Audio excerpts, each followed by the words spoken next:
when they decriminalized it, I would say that there's a lot more smoking on college campus, for sure. Because there's no risk.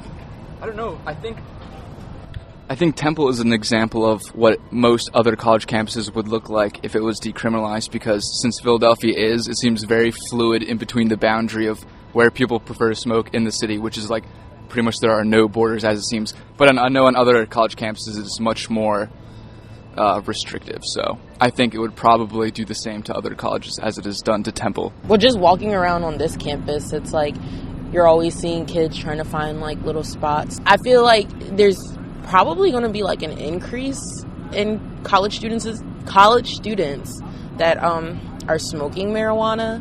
People will probably be like way more open with it than they are now.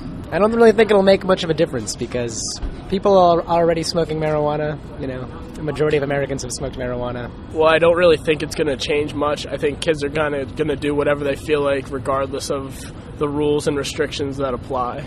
I guess people would feel more free to do what they want to do. I think that once it became more statewide that it was decriminalized, I think that Temple would try to hold off and like say that it's still not allowed, but I think over time it would just be more accepted.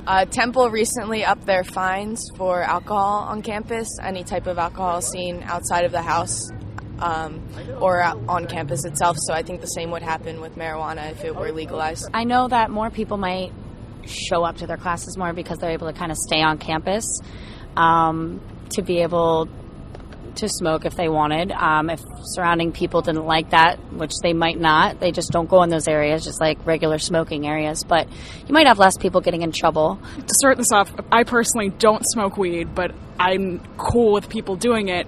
And like, weed in the dorm rooms is already illegal, right? So it's not going to do anything to change that because no one wants smoke in the entire dorm. But when you're just on campus and you're smoking weed, then you're not going to get arrested for it. And I feel like it's something you shouldn't get arrested for if you're doing it responsibly and not bothering anyone else for it. I think it should be legalized personally because I think it would be a lot better in the long run for everyone. But I don't think that just adding another thing that is going to change the way a lot of people think and not necessarily make them do better in their classes will necessarily be a good thing.